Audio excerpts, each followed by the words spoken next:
We're moving on into our Inspirit panel. I welcome those who are watching online right now, the schools. Hi, everyone.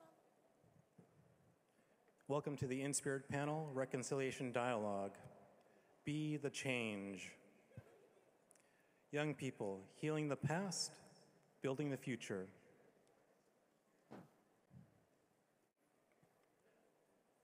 This is a special cross-cultural dialogue co-sponsored by Truth and Reconciliation and the Inspirit Foundation. In a moment, you'll meet a panel of young people who are facing the intergenerational impacts of human rights violations such as the residential school, Holocaust, Japanese internment, Chinese head tax, and turning reconciliation into action. But first, let me introduce our moderator, Daphne Bramham. That was close. It's Bramham. Sorry, Daphne, I do apologize. Daphne has been a columnist at the Vancouver Sun since 2000. Her wide-ranging columns have resulted in a number of awards and in an honorary Doctor of Letters degree from Capilano University in 2013. She won the National Newspaper Award for Column Writing in 2005. The same year that she was named for commenter for the Year of the Jack Webster Foundation. She's the third-time winner of Beyond Borders Media Award for her investigation work. Please join me in welcoming Daphne.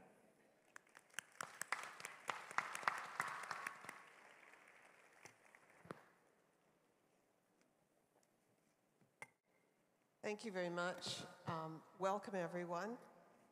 Thank you, first of all, to the survivors, the elders, dignitaries, and all of the others who have taken time out of their day to join us. It is really an honor and a privilege to be here with you today and to be the moderator for this dialogue that involves these four wonderful young people. As you know, the title of this panel is Be the Change, Young People Healing the Past and Building the Future. Because this is a conversation with and about young people, we encourage you to reach out to others on Twitter using the hashtag BeTheChangeBC, but please note that it's the letter B and not BE. Our panelists are four outstanding individuals who have experienced the intergenerational impacts of human rights violations, including residential schools, the Holocaust, the internment of Japanese Canadians, and the Chinese head tax. They have come not as representatives of any group, but they've come as individuals who are willing to share their unique stories, to find commonalities where they exist, and suggest how their generation can work together to turn reconciliation into action. We're going to start on my right. Kim Harvey is from the Chilcotin, Okanagan, Kootenai, and Carrier First Nations.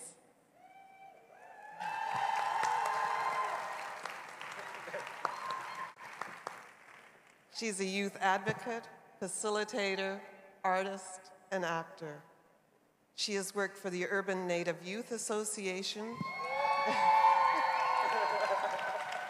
and clearly well known, and is currently Youth Engagement Coordinator with the BC Representative for Children and Youth. Kim was co-host for the BC Association of Friendship Centres Gathering Our Voices Aboriginal Youth Conference, which brought together 1,500 young people.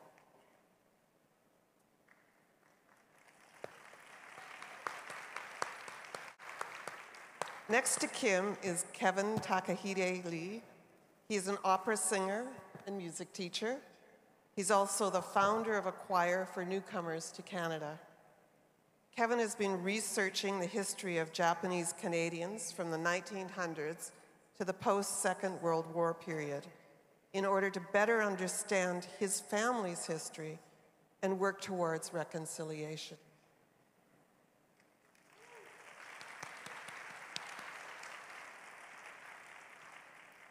Karen Wong is studying international relations at the University of British Columbia and is president of the Alma Mater Alma Mater Student Society at UBC. She's the great-grandchild of Chinese head taxpayers and has firsthand experience in intercultural relations and conflict resolution. Caroline's particular interests are in community development, empowering women and girls, and fostering intercultural understanding and relations.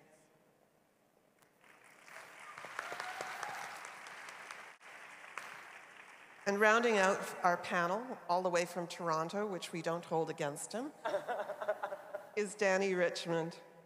His grandparents were Holocaust survivors, and that has influenced what he does. And what he does has included mobilizing thousands of volunteers across the world to social activism and global citizenship. The focus of Danny's work so far has included HIV education, humanitarian crisis in Darfur, building bridges between faith communities, and tackling malaria. Please join me in welcoming the panelists.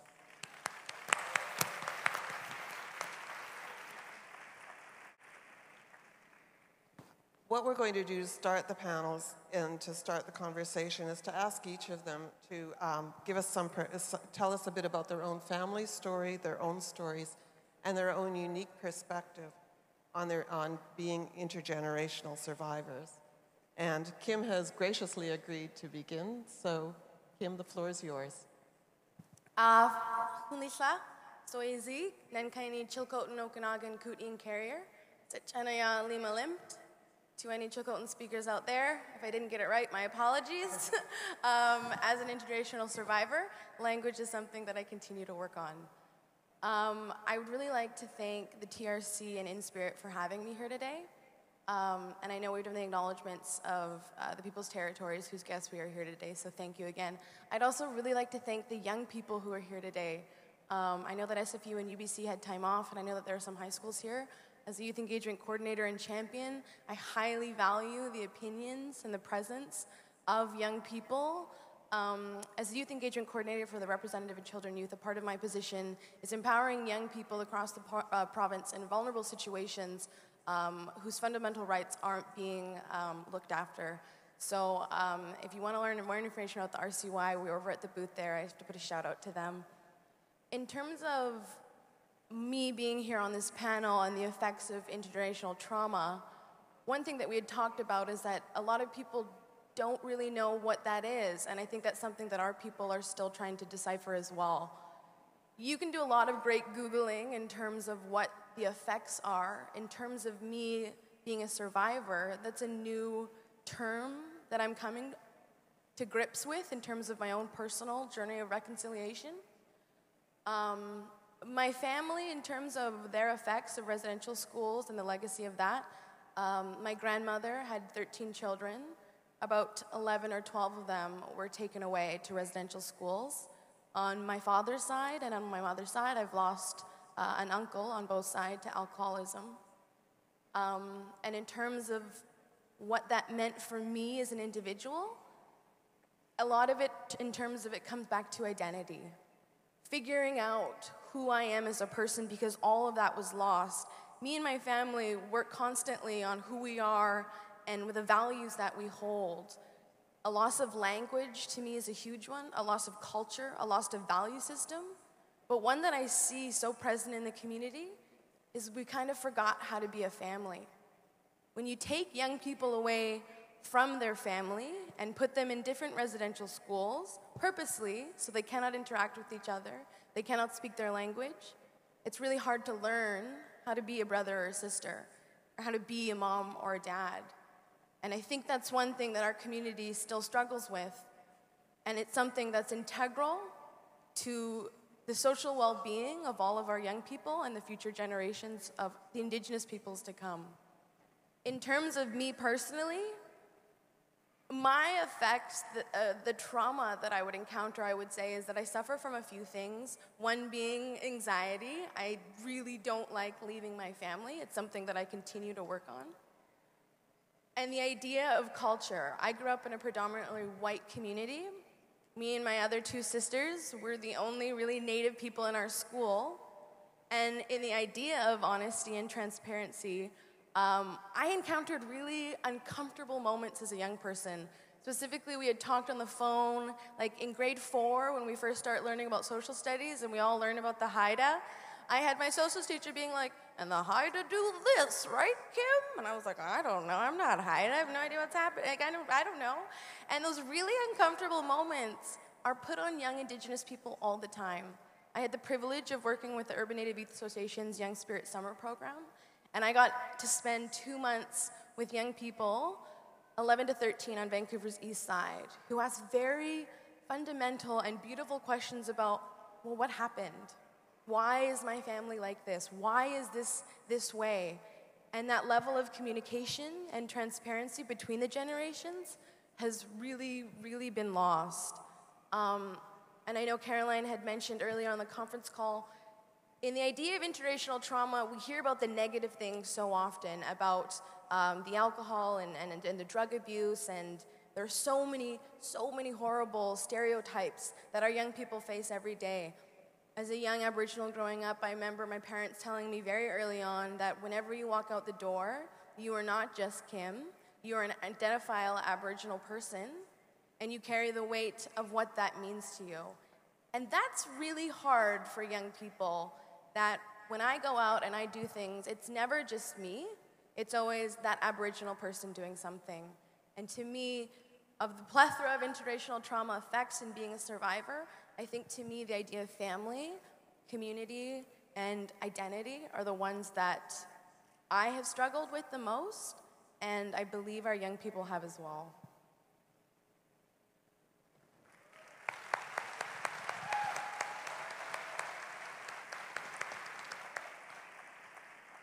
Thank you, Kim. Kevin, we're going to come to you next. Alrighty. So could you tell us a bit about your particular experience and the effect that your grandparents and your great-grandparents' history in Canada has had on you and the person that you've become? Absolutely. First of all, I'd like to thank Kim for your wonderful speaking. Unfortunately for myself, I will be reading what I have here because I need it. Konnichiwa, haro. Thank you all for joining us today, a day of address, acknowledgement, and direction to a reconciled Canada. Firstly, I'd like to acknowledge the Coast Salish land where we have all convened. In addition to recognize that this land in 1942 was used to process and retain Japanese Canadians before they went to the Japanese Canadian internment camps. As you know, my name is Kevin Takahide Lee. My name stems from English, Japanese, and Chinese roots. I am proud to be from both Japanese and Chinese backgrounds. Both sides lived through anti-sentiment, and despite oppression, they were able to create a sustainable and noteworthy life. However, today I will only touch upon my Japanese Canadian heritage roots. So what does it, for me, mean to be an intergenerational survivor? In all honesty, I'm not comfortable using that term because for myself, it was my grandparents and my parents' generation who were the survivors. I did not have to live through years of humiliation, paying for my own imprisonment in unsanitary and decrepit housing. I did not come to this country to start a new life, only to have that life taken away and the livelihood with it. More so, I have never been met with prejudice due to the shade of my skin or the shape of my eyes. More so, I have never, in my mind, it's my grandparents and parents who are the survivors. Not only did they survive, they thrived. And I am infinitely proud of their accomplishments despite such trials. For my grandparents, despite the climate of the time, my grandparents' generation actually never talked about what occurred during the internment camps. Even today, after the Japanese-Canadian reconciliation in 1988, hearing stories from our elders is very rare. To understand this reservation of Japanese Canadians, we must understand the concept of shikata ganai, which means it can't be helped. This is a way to maintain dignity despite uncontrollable circumstances with unavoidable shame. Life might give you lemons, but you don't make lemonade. You just take those lemons and do what you can, what you must. Being intergenerational, I always looked up to my grandparents, as I'm sure many of us do. When I was young, they were tall and old people. As I grew up, they were short and wise people. Hi, Mom. I remember when I was 4 or 5, I came here to the PNE with my family, as most young families in the Lower Mainland do. And a part of our entourage was my grandmother, and she would be holding my hand as I tried to scurry off in this and that direction. However, when it came to going inside the barn here, just 2 doors away, she would not come in, and that's because that livestock building was used to hold her and other women and children during the war for months. Also confined within the walls was a stench.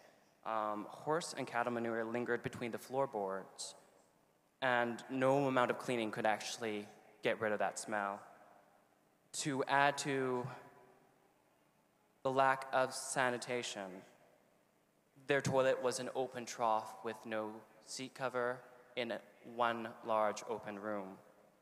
To add to the lack of privacy, 48 showers were shared among 1,500 women and children, and these showers used to stand where you now sit. The men were kept in the Forum building just 1 block down from here, thousands of bunk beds side by side in our Sarakin-Han formation. When I was a child, I never could comprehend why my grandmother would refuse to enter the livestock barn. As an adult, I could understand her refusal to enter the PNE grounds.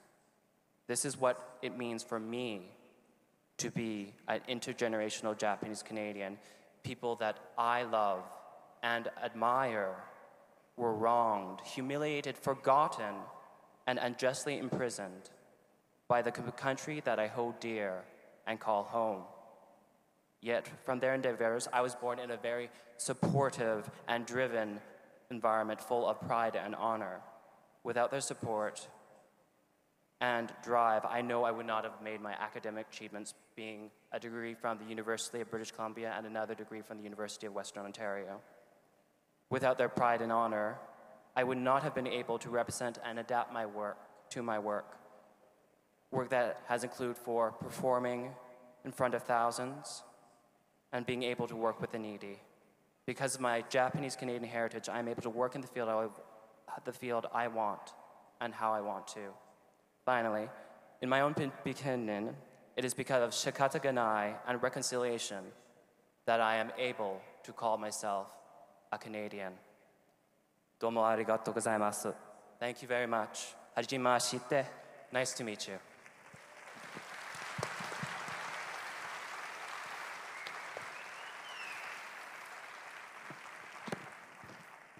Thank you, Kevin.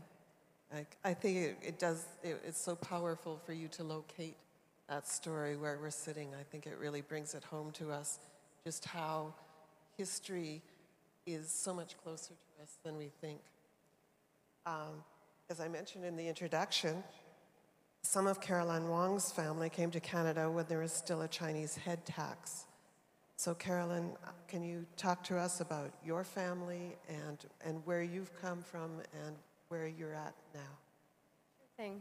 First off, I just want to thank TRC and Inspirit Foundation for this honor and privilege. This opportunity has been a catalyst for me to start analyzing my experiences as a second-generation Chinese Canadian. And let me share with you that I'm still learning as I go and still a journey ahead. In 1911 and 1912, both of my great-grandfathers came to Gold Mountain, as they refer to it, or Canada, for better opportunities to work and provide money for their families back in China. My paternal great-grandfather came here when he was just 12 years old and worked on the railroads here. My maternal great-grandfather worked in restaurants, greenhouses, in the fields, wherever he could get work. They didn't have adequate access to medical services, they didn't have the right to vote, and they lived in very segregated areas. Each of them paid $500 to be able to enter Canada as a head tax, and both of them carried debt burdens that they needed to pay off. When the Chinese Exclusion Act was introduced to Canada, my families were not able to join my great-grandfathers in Canada, and following the Second World War, my maternal great-grandmother was left with a baby and my 2-year-old grandmother to take care of, and she couldn't be reunited with my great-grandfather in Canada due to the Chinese Exclusion Act, which did not allow any new Chinese immigrants to come to Canada. When the act was finally repealed and my family was able to get enough money to come to Canada, my great-grandfather had already passed away and my grandmother had only seen him for a few instances. There were lots of areas of separation and frustration and a lot of loss. The effects, I guess, on myself as a second-generation Chinese Canadian is kind of interesting. I didn't really realize until I became part of this panel that my parents don't really talk about this because they want to move on. I grew up speaking Cantonese, but as soon as I was put into the school system, they realized that English was more important. So right now, I consider myself to be a banana, as racist as that sounds.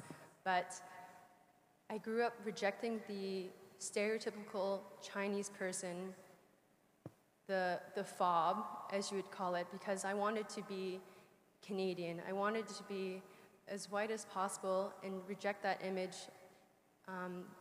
that were surrounded to me through stereotypes and discrimination. My father, when growing up in Victoria, Canada, describes to me an experience where he was kicked out of a swimming pool, the city swimming pool in Victoria, because he didn't realize a sign in the front of the swimming pool that said, "No dogs, no chinks." I later on became a lifeguard and a swim instructor at that swimming pool, and it shows how times have changed, values have changed, and there's a lot of clash between their Chinese values and my values as a second-generation Chinese Canadian. Another interesting experience. I think that's it. Thank you, Caroline.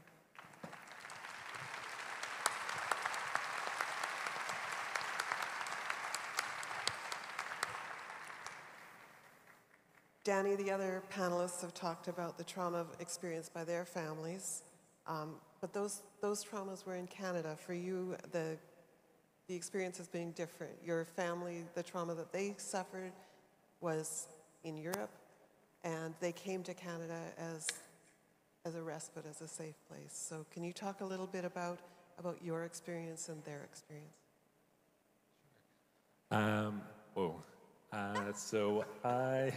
You guys don't realize there's a huge echo, so you're kind of listening to yourself as well. I'm incredibly grateful to be here and humbled by the collective wisdom that exists in the room and also the pain that exists in the room. And I come here both eager to learn and ashamed of the kind of sea of ignorance that I've created around myself, around this issue of the residential schools. The most important, or one of the most important stories of my life happened before I was born. As you said, in Europe, where my mother's family came from, and between the years of 1939 and 1945, there was a deliberate plan executed to kill everyone in my family and my people. And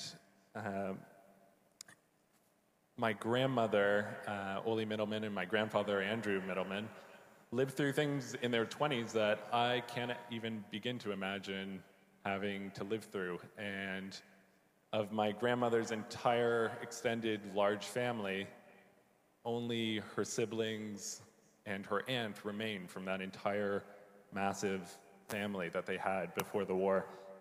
But for me, the Holocaust was always a big part of growing up, not simply because I was a descendant of survivors, and while I appreciate the title intergenerational survivor, I too would identify more as a descendant or a guardian of memory.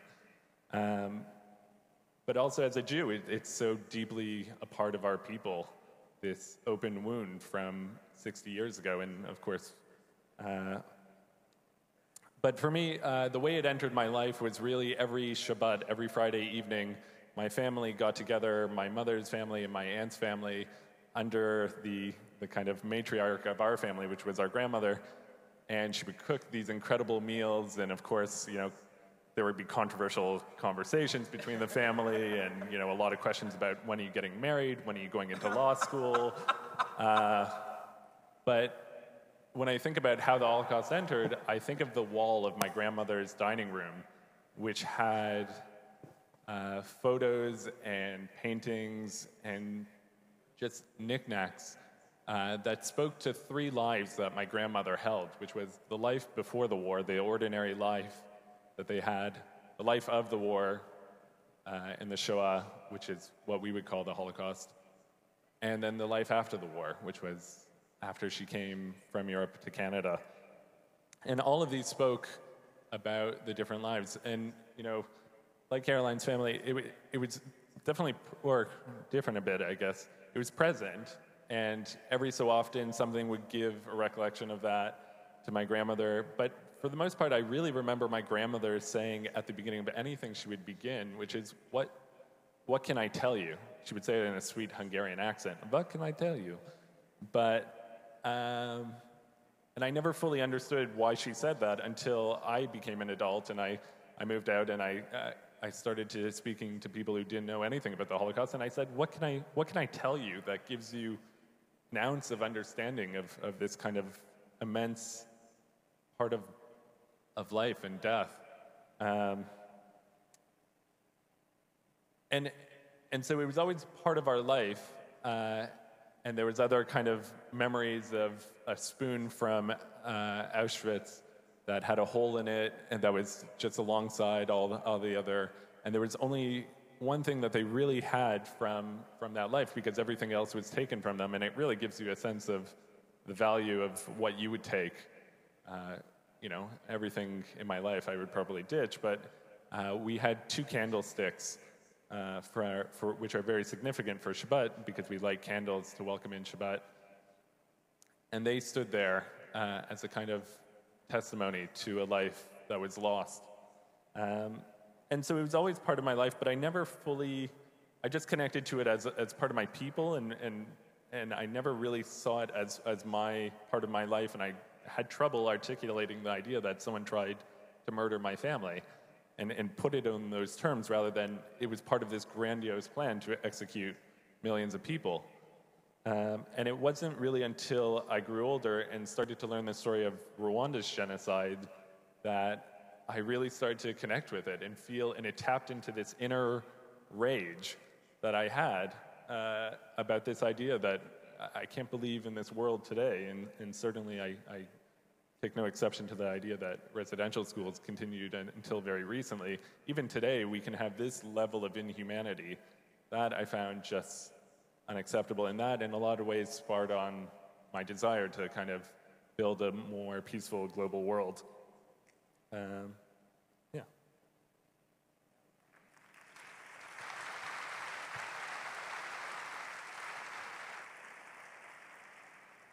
We're coming to the part now, which is what we've all been challenged, all of us in this room have been challenged to do, which is to try to define what reconciliation means.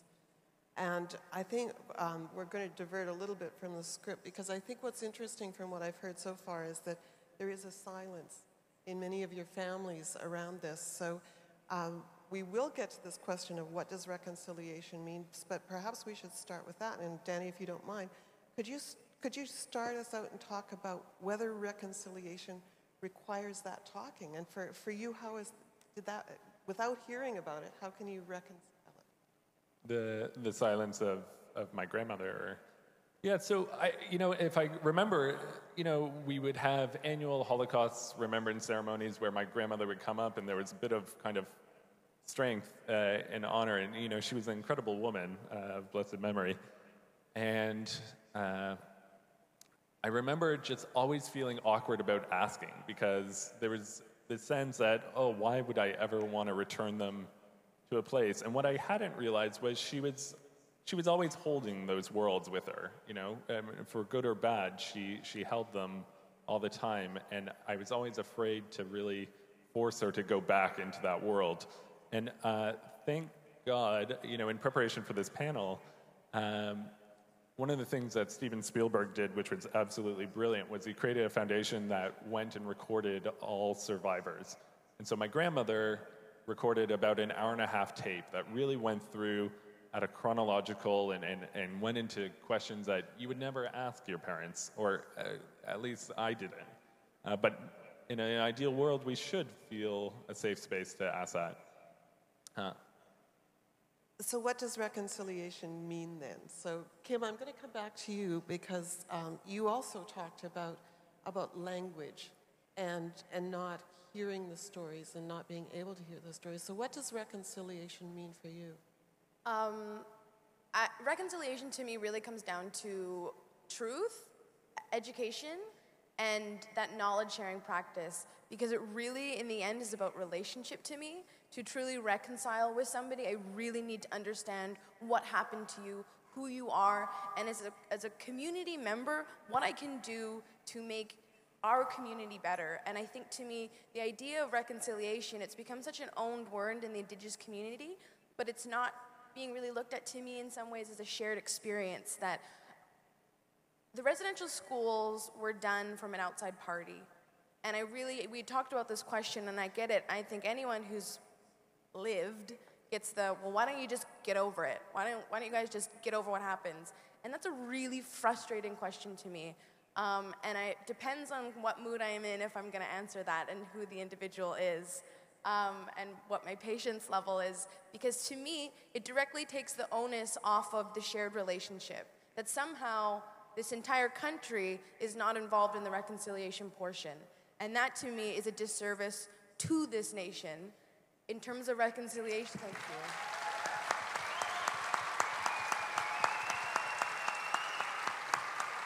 In terms of reconciliation, because it's very overwhelming. I know young people and anyone with the idea, it's like, oh my God, I know that person's Native, but I don't know anything about them. God, should I talk about it? Oh God. Native people have been the big pink elephant in this room, in this country, for way too long. And the responsibilities of really working on that idea of ambassadorship and relationship has been put on one group of people. And to me, it's everyone's responsibility to educate themselves on what happened. To me, if people are looking for a great piece or a document, the Truth and Reconciliation Commission actually did a phenomenal interim report. And I actually think it should be mandatory reading, all 122 pages, for any citizen of this country, because it is a very in-depth explanation of what exactly happened, so young Aboriginal people aren't accosted in their classroom to explain the atrocities that happened to them. And so me, reconciliation really comes back to relationship, because with that comes respect. And I'm also a big champion of community. When the whole Idle No More thing was happening, I said, I think this is a really interesting concept, and people talk about, oh, it's kind of died down, and I have to say, no, it's not. We're just too busy working to attend protests that you see anymore. And to me, the thing that I really pulled out of Idle No More was that I said, we need to give our young people something to really grasp onto. And I said, how can the individual contribute to the general, the social, the whole social populace of this? And I said, to me, what I really find helps young people, Indigenous or not, is to find your role, have adult allies to help you find that role, fulfill your responsibilities within that role, and then be of service to the community. If we all did that, found our role, fulfill your responsibilities, and then be of service to the community, I think, to me, that would be reconciliation in action. Because reconciliation is a verb. You cannot just reconcile. It takes action on both parties and of this entire country.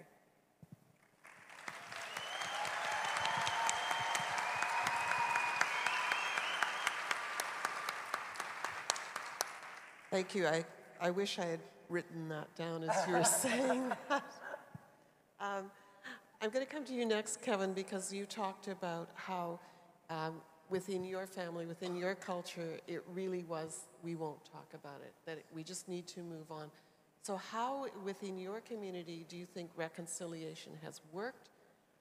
Do you think that in some ways it really there hasn't been a reconciliation because of that attitude, and also what's been done by the government? Yeah, that's a really good question. I like how you use how reconciliation has worked, because again, as I mentioned before, in 1988, the government started giving out the reparations, the redress agreement to Japanese Canadians, and on that agreement there were several factors for how they're going to approach it. And the way I feel that some, from my grandparents and speaking to other elders, some things worked better than others. I'm just going to pull some of the information that I have, just because I need it. It's my blanket.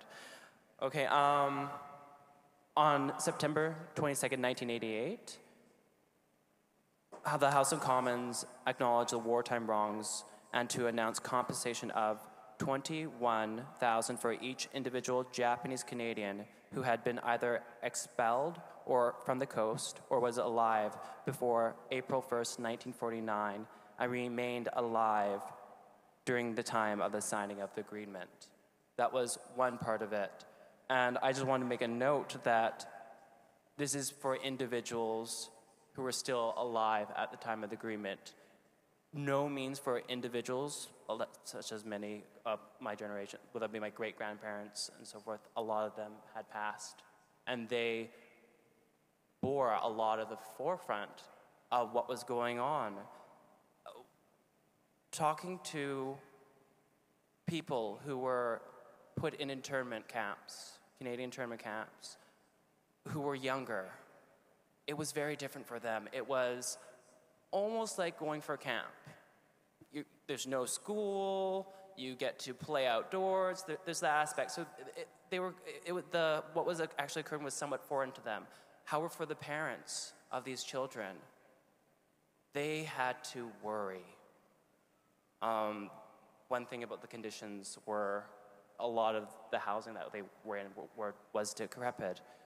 And the other big issue, they had to pay for their imprisonment. So what occurred with the Canadian government, they took the properties, the land, and everything that was left behind, because the Japanese Canadians were only allowed to take 1 or 2 suitcases worth of belongings. So a lot of heirlooms and a lot of valuables were lost. So I know for my family, on my grandmother's side, in Ocean Falls, they owned a house, a bakery, and a restaurant. And they also came from a family of pearl farmers from Japan. A lot of valuables were lost, a lot of land was lost. My grandfather was a fisherman, and he lost his fishing boat. So 21,000, when you think in reflection to that, is not much. One study by Price Waterhouse estimated the property confiscated was worth $443 million in 1986 dollars. Today, just to get that in perspective, that would be $833.17 million according to today's currency in 2013.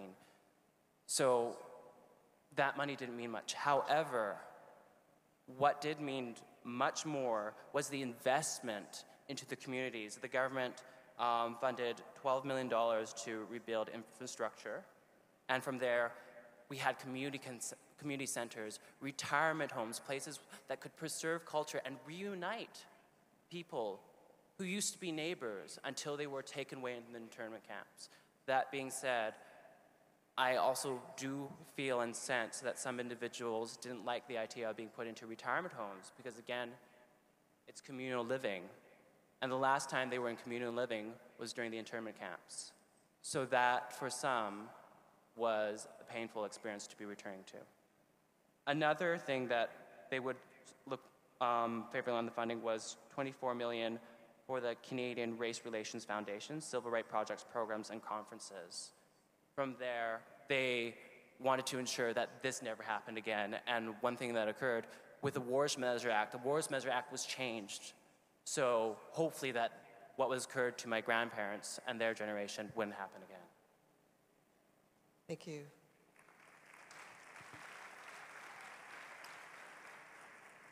Carolyn, your great-grandfathers, or grandfathers, sorry, grandfathers were head taxpayers. So can you talk a bit about what the apology in that payment meant, and whether you feel, and whether your family feels, that reconciliation has come from that, or again, is that just a step along the way, and are we still not there in terms of that reconciliation?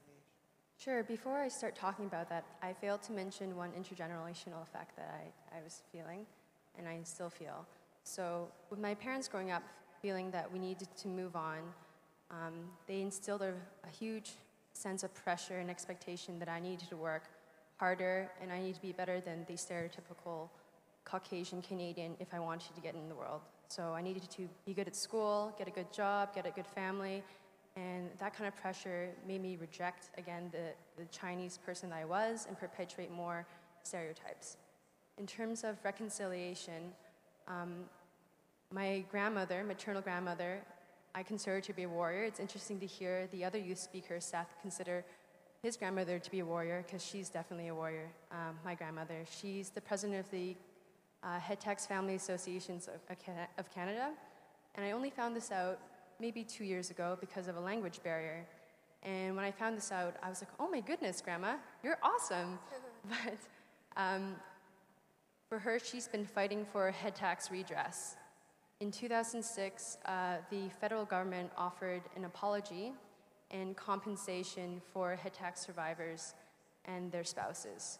Very few Chinese Canadians, head tax survivors and their spouses were still living, and this was a huge slap in the face for my grandmother and other first-generation Chinese Canadians who received the impacts of discrimination and the effects of this Head Tax and Exclusion Act. I have a question for you guys. What is the price that you can put on loss of life, loss of land, loss of family, discrimination or abuse? You can't put a price on these things.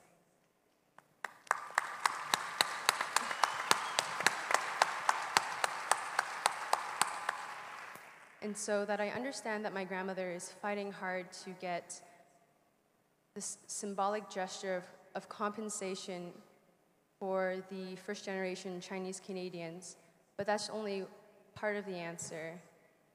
And I think, in my opinion, reconciliation is not just an apology, but it's a two-way path, and there's an apology and forgiveness. And I really want to echo what Kim was saying in terms of education and building awareness in each and every Canadian, exposing the truth and honesty, which is the theme of these events, of what had happened, and making sure that they're never forgotten. I want to echo what someone else said earlier today, to listen to your elders. I wish I could speak fluent Cantonese and listen to my grandmother.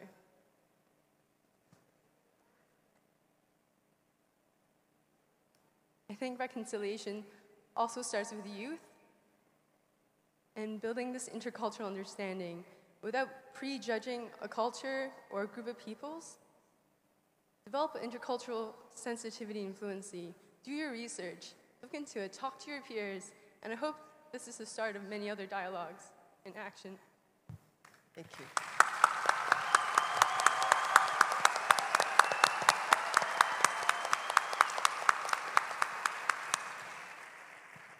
Danny, I'm just going to come back to you briefly because I want you to talk a little bit about the Holocaust and the reconciliation after that. We've seen a lot of things happen around the world.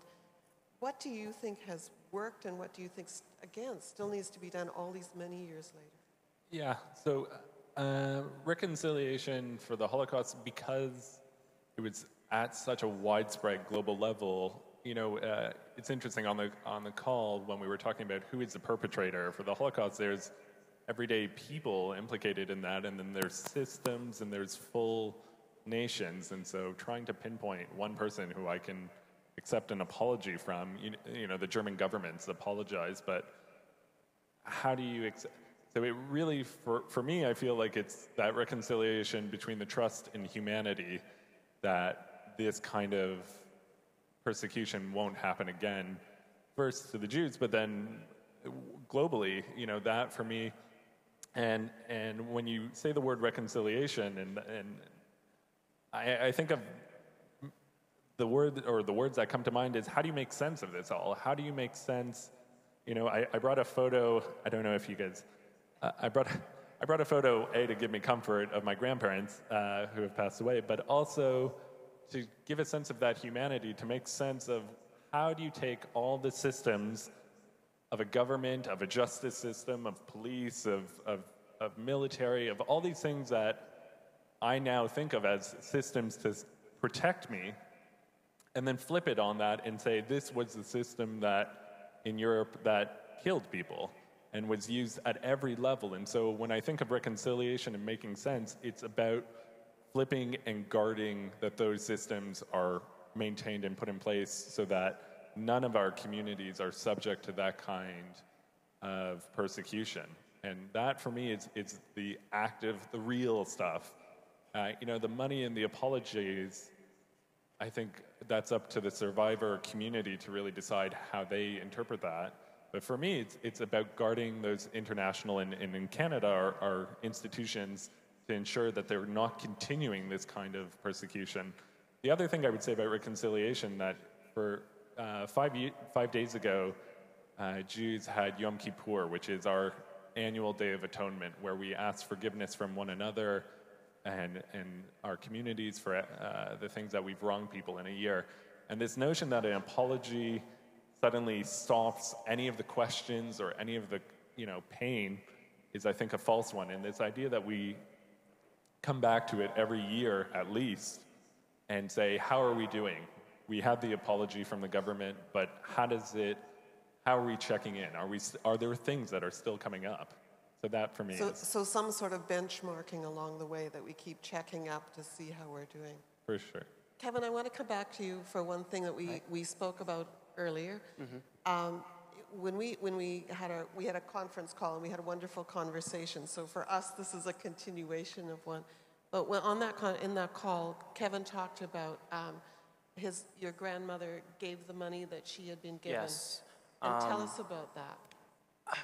Again, $21,000 was given to each Japanese Canadian who was exiled from the coast or born before April 1st, 1949.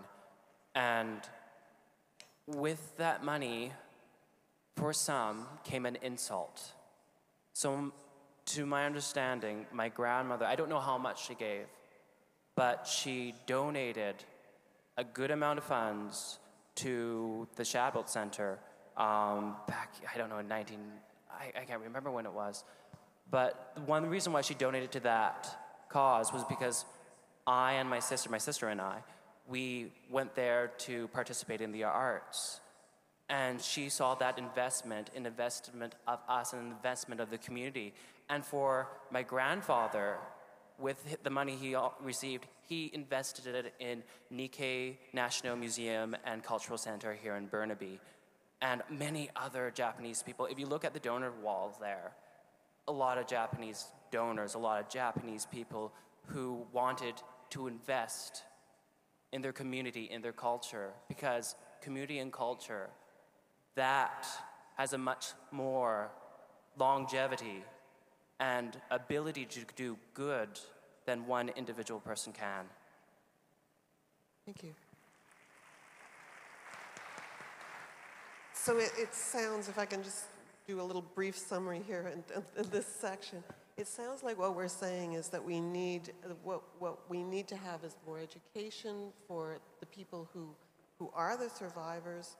We need to know more from our parents and our elders about our own culture. but we also need to share that. We need to benchmark. We need to have things like arts and culture, museums, and ways to follow along. But what we're trying to get to as well is, because this is this Truth and Reconciliation Commission is really a first step for the residential school survivors, what we're trying to get to is something really concrete. So I think we've started down that path with this, but I'm going to come back to you again, Kim, and I want you to try and move this forward a little bit. What concrete things would you like to see, both as an individual, and you did touch on this, and I think it bears repeating what you said before, but what can we all do? As we all think about what we're going to do when we walk out of here, what can we all do? Well, I think to just keep talking about the idea of reconciliation, I think it's really important to do a really, solid reality check about what's happening here. I previously said that my mother went to residential schools, which means I am the first generation in my family that didn't have to go. So this is not, way back in the day. The last residential school closed in 1996. That's not very long ago. And so to me, the idea of it that Indigenous communities are still dealing with it. It's still happening in other forms or systematic levels of oppression. There are more Aboriginal children in the care of the ministry in Canada than there was at the height of residential schools. So they may not be in residential schools, but our children are not with us. And a part of my job at RCY is to engage those young peoples to make sure that their quality of life is where it should be and make sure that they still have that connection with the community. I feel very compelled to do that because that's my responsibility as an Indigenous person. Also, children and youth, my little cousins, have a better chance of going to jail than they do to graduating high school. That's an actual statistic. Any young person who's sitting here right now, Aboriginal descent, is more likely to go to jail than they are to finish school. So the idea of it's over, it's not really happening anymore, y'all should just kind of get over it. It's not where we're at in reality. And to me, that reality really has to be seen that, now we're in the process of the latter half of it. No, our community is still dealing with it in a very real sense. In terms of what we can do as individuals to move forward and be that change, again, I come back to being of service to the community. I think in this type of world and where we're at and that humanitarian level that Danny so graciously talked about, we are very secular. We don't talk to each other. We don't acknowledge each other. We're on our phones versus talking to the human being that's standing in front of us. And so to me, there has to be a psychological shift in the paradigm of how we actually relate to one another as human beings, and that needs to be taught at a very, very young age. To me, it's about finding what you can do in your life right now. And it's not about, I'm going to volunteer for this charity and I'm going to create this big campaign. It's about what Caroline had said about finding out about your neighbor, about engaging in a group that is not your own and saying, how are you? What's happening? What can I do to help? And what is my responsibility as this community member in terms of helping you and your community move forward? I think too many times we don't check in with people and we don't ask the question, how can I be of service to you? What do you need? And there's a slight rat race in terms of success and what our accomplishments are in terms of, to me, I always go back to the traditional value of community and helping one another out. My people would not have survived to this point unless we really knew what it was to be a community, that I needed to help you so that my survival was at stake, and that we really need to start thinking about it that way. And to me, in terms of concrete changes, there are multiple organizations out there doing phenomenal work, including the Urban Native Youth Association, the Knowledgeable Aboriginal Youth Association, the Representative for Children and Youth, and multiple youth councils that exist in social service and nonprofit organizations. To me, as an adult ally, it always comes back to the mentor-apprentice relationship. It is my responsibility as a young adult to help the younger people. It's a part of my job, but it is a responsibility. My life is not just about me. My life is about helping the next generation. There was an amazing quote I heard by a Sioux chief that said, "We do not inherit this land by our ancestors. We are borrowing it from our children." And to me, I always bring it back to that, about how can I be of better service to my community.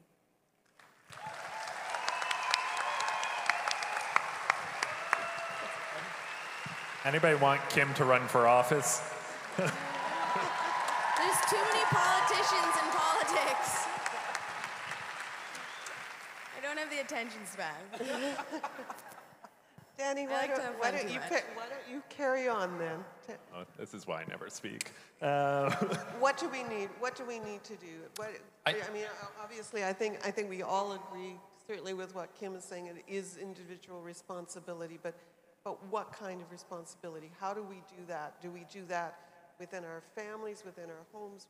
How do we take it out further than that? Sure. I think the solution is in the original problem itself. It's in schools. And, you know, growing up, I can't recall exactly, but I'm pretty sure the residential schools was 1/2 of one page of my official government history textbook, Canadian history textbook. And that just doesn't seem like it's actually going to deal with this huge part of our history. And similarly, I think the Chinese head tack and Japanese internment are about like these blue highlighted sections. We're all on the same page. It's like 3 sentences each. It's like, oh, ethnicities. So I think practically it's about creating a national, and forgive me if this actually exists, but this is probably a good indication of highlighting if it does, a National Day of Reconciliation that deals with these past human rights abuses and both educates but gears it towards what are those lessons that implicate themselves not in only when systems persecute people, but also in bullying today. You know, if there's lessons from the Holocaust, it's the idea that if you can dehumanize someone, you can do just about anything to them and allow yourself to do anything to them. So it's that idea that we should create a national day that's in the school year, not in the summer, in the school year, because the International Youth Day is August something, which is nuts in my mind. So in the school year, that schools would have to observe that they, especially in the coming years, would invite, if they were able, residential school survivors to come and speak and hear firsthand, because that is a gift that we are unfortunately on a time-bound issue with dealing with the Holocaust as well. And also, as Commissioner Justice Sinclair said, guarding against denial, preparing for not just the next 40 years, but the next 150 years when nobody will have been a first-hand survivor, and really preparing for that life. The other thing that I would say, aside from the idea of recording testimony and making it accessible and exciting is the wrong word, but engaging for youth, because you can record a lot of testimony, but ultimately this is a generation that, like, if it's not here in 140 characters, I don't want to really learn about it. But preparing in an engaging manner that testimony, but to not shy away from it. There's in the Agrodome where the Inspirit booth is set up, right next to it is the Government of Canada booth where it has a stained glass window that, from what I can understand, is now hanging or installed in center block. And a nation shouldn't be, we should be ashamed of it, but we shouldn't shy away from discussions about this. To me, and it was, as we were talking, Canada was a refugee, was a safe haven for my family, and it's an incredible nation, but it's also a nation with a lot of pain and warts in its background, and we shouldn't be afraid to talk about those in an open way and to institutionalize them the way the trauma was institutionalize the healing process at a national level, and opening it up beyond our communities, because if we only talk to ourselves, that's problematic, because I can just live in a sea of ignorance and go on thinking, oh yeah, get over it. Anyone who says get over it doesn't really realize what happened.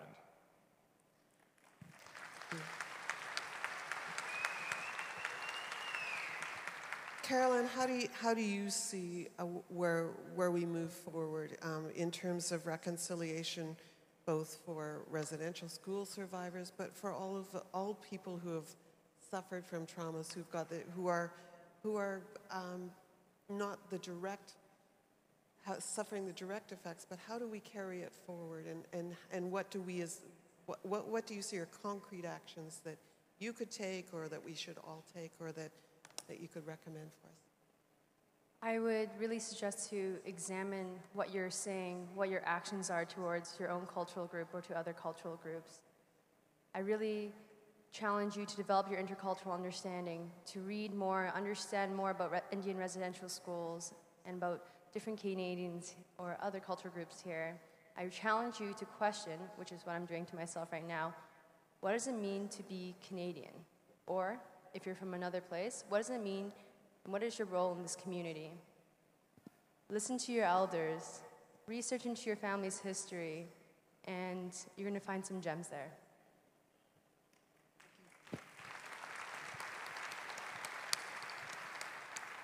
Kevin, one of the things that you have done is you founded a choir for newcomers. Yes, So I think that I'm hoping that you can talk to us a little bit about not only reconciliation for yourself and what you're doing, but is that kind of an example of what we can do as well to move forward? Absolutely. I would actually like to thank, since you brought the choir, Nikkei National Museum and Cultural Center for letting me host the choir there, and PeerNet BC for their generous funding. I really don't like, for myself, trying to tell people what they should do because we are all different. This is just my own words. Especially under this context, what the Aboriginal, the First Nations have gone through is different and unique from what my relatives gone through, and I can say the same with everyone on this panel. It's a unique experience, so I'm a bit hesitant to say what people should do. Over the past 7 years, I've actually volunteered at a place called GAB, where I go, and hopefully through volunteering, I'm able to help youth. But in my time there, I've been touched and inspired by them, and I've actually, if it's okay, I wrote a poem. Okay. Okay, let's see how this goes. Is it okay if we stand? Stand up, make yourself at home. Take off your shoes. They take too long to take off. Reconciliation, what can we do with that? What actions, thoughts, or feelings should we provoke? So I'm going to sit down, the camera's down and at my pants level.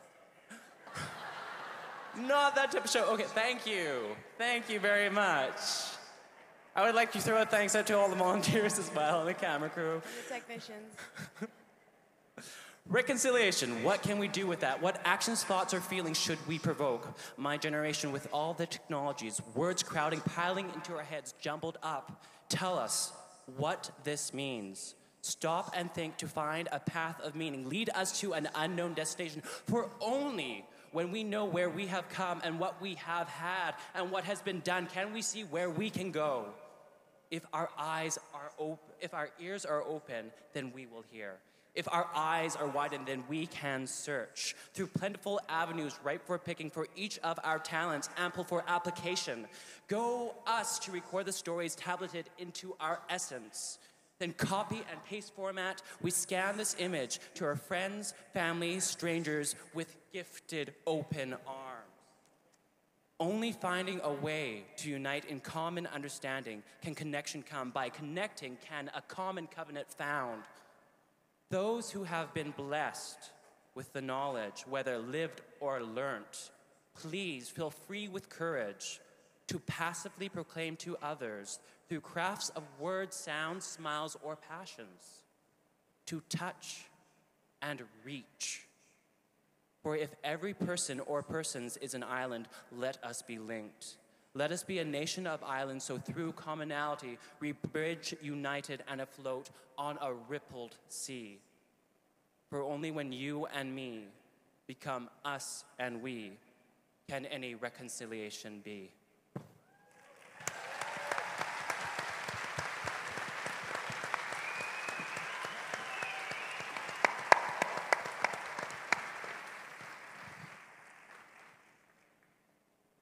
Would any, before we're getting towards the end of this, would any of you like to have any concluding, is there something that we've missed, something you'd like to say?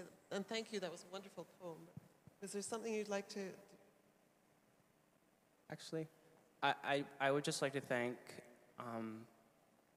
when I was coming here, I had a lot of hesitation. I don't know if I reached anyone today, if I gave any type of answer. I hope I did.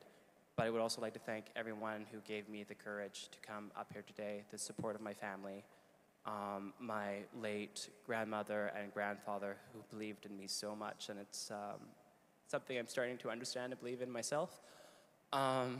My G's for always being by me, and of course to my friends, coworkers, employers, and if I've forgotten a group of people or somebody, I would just want to say thank you. This has been a truly unique experience for myself, and to the audience, volunteers, thank you very much for being here. Thank you.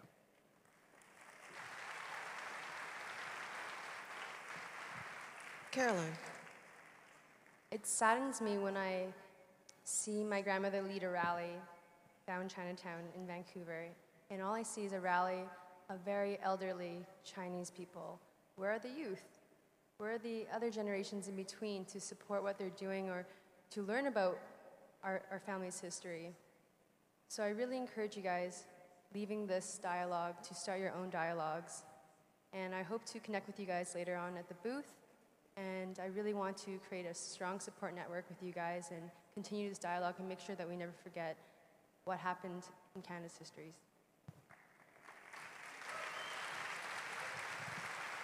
Danny. I think for me, when my grandmother passed away, I was very keen to try to find a way to remember her in my daily life. And I ended up in Jerusalem getting a necklace inscribed, here, strangling me somewhere. And it says the words, and I thought for a long time about what words would really ground me in who she was and her strength and what she had lived through in her vision for a better world. And the words that came to me were, or they didn't come to me, I took them from our tradition, which is Dama Ein Bat Ulana Tahalech, which means know from where you come and to where you're going. And that for me is the path forward, to have one foot in history, to never forget, to remember, to not get over it, but at the same time to have a step forward, going towards something better. And in Jewish tradition, there's this idea of tikkun olam, to repair the world. This world is broken. And so stepping forward towards a world that's a little bit more healed, a little bit more fixed, that for me is the legacy. Thank you. Kim, do you have a final thought? Yes, I do. I think one thing that I really want to portray, and this really goes out to the Indigenous youth out there watching online or here, or any adult ally who's going to go and talk to them, that I really want you to know a little backstory is when I hosted the Gathering of Voices, which is an amazing, amazing event put on by the BC Association of Aboriginal Friendship Centers. I had a meeting with one of the youth hosting, and one of them said, you know, what I find really difficult is that I love being here. I love getting to meet all my young people and my constituents and hanging out and drinking Red Bulls outside and attending these workshops. And they said, but here's the thing. When I go home, I feel very alone. I'm 20 miles past nowhere with no internet connection, and I feel alone. I sit in my room and I'm alone. Breaks my heart. And I really want them to know that you are never alone, that your ancestors are always with you. You come from a very strong people. The idea that we are surviving here, the idea that you're taking the Indian out of the child, that it didn't work, we're still here. We're not just surviving and we're thriving. That there are people in their positions who are looking out for you even when you can't see them. A part of my job is to try and be there for you, so when you're not feeling well and you don't feel like anyone's behind you, know that there are lots of people in positions to be there for you. I also want them to realize that they have so many skills, and I know a lot of them feel that there's so many things negative about them that they immediately attach themselves to, and I really want to inspire and champion themselves to be their own advocate, to talk about their strengths, to find their voice, to empower their peers, and to really know that they matter. That they matter now, and they matter tomorrow, and they matter for our future. And I remember one of my favorite quotes that from Chief Seattle said, really kind of inspires me and compels me to continually find who I am. He says, when you know who you are, when your mission is clear, and you burn with the fire of unbreakable will, no cold can touch your heart, no deluge can tempest your purpose, you know that you are alive. And I just want them to know that, and I just want to know them that no matter what their circumstances right now, this event and people are in positions championing for their future. And to me, as Youth Engagement Champion, I really just want to hold my hands up to all the young people out there, the intergenerational survivors who are sitting at home, going to school, are hungry, who don't have any parents, to know that we are a large community and we are here. Thank you.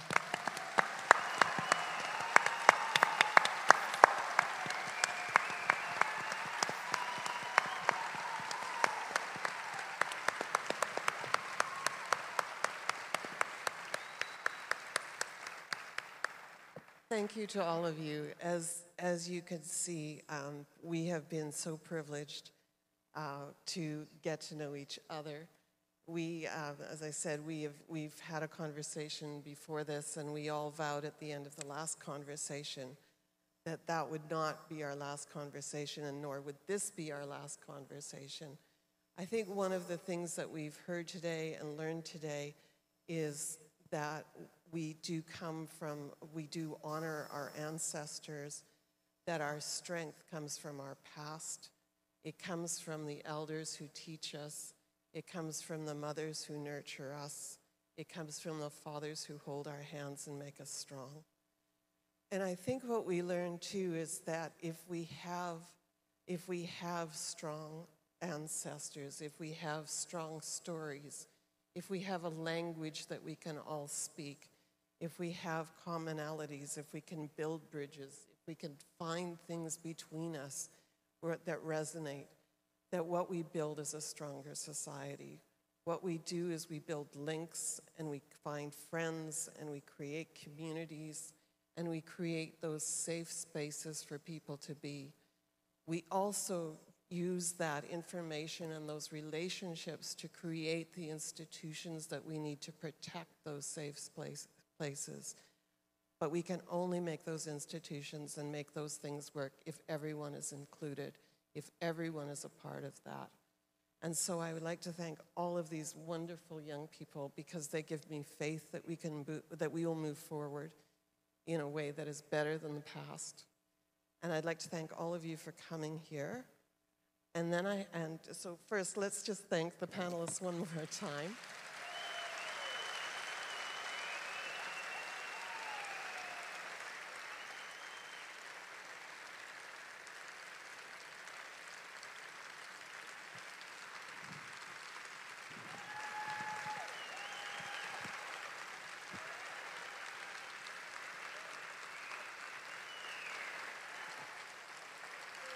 Thank you. I do have two housekeeping things that as a moderator, I have to do. The panelists will be available for conversation. They're going to be at booth number 9, which is the Inspirit Foundation booth in the Agridome. That conversation is going to begin at 1:30. And I'd just like to remind any of you that would like to tweet about this and carry on the conversation on Twitter that it's hashtag BeTheChangeBC, and it's B, just the letter, not BE. And as your moderator, thank you so much. It's been my great privilege to be with you.